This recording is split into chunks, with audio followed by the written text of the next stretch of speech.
I did something interestingly during 2 weeks ago. I gave the American car companies a break because it would have been unfair if I didn't. And everybody said, oh, he changed his mind on tariffs. I didn't change my mind. I helped our, sort of big three, big four. I helped some of the American companies.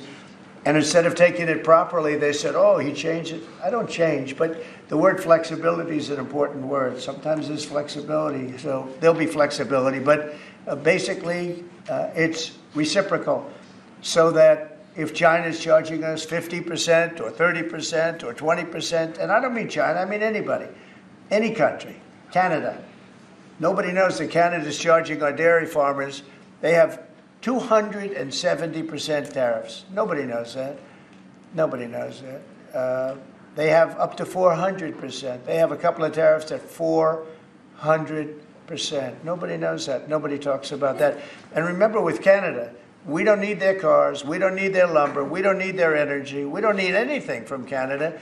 And yet it costs us $200 billion a year in subsidy to keep Canada afloat.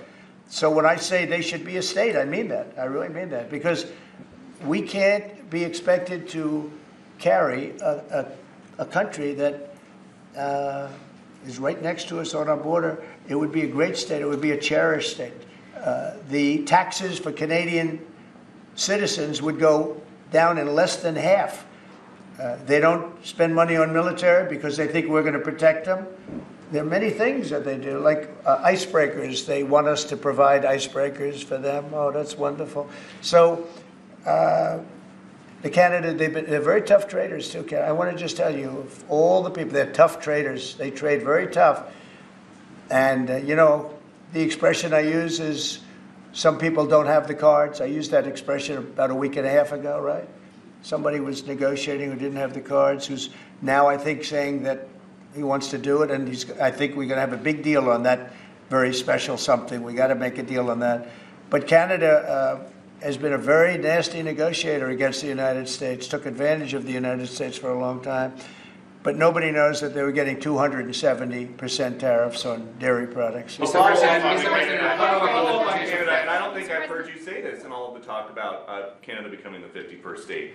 Are you concerned that if they became the 51st state, they would be a very, very blue state? Very, very big and very, very blue. No, they might be, but it would, you have that artificial line that goes, that straight artificial, that looked like it was drawn by a ruler. Somebody with I don't mean a ruler like a king, I mean like a ruler, this way.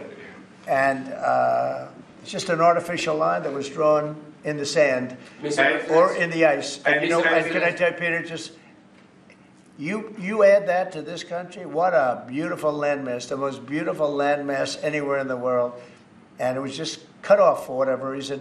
It would be great. Now, is it liberal? Maybe. But, a conservative, until I got involved, because I don't care who wins up there. I frankly probably would do better with the liberal than the conservative, if you want to know the truth. But just a little while ago, before I got involved and totally changed the election, which I don't care about, probably it's to our advantage, actually.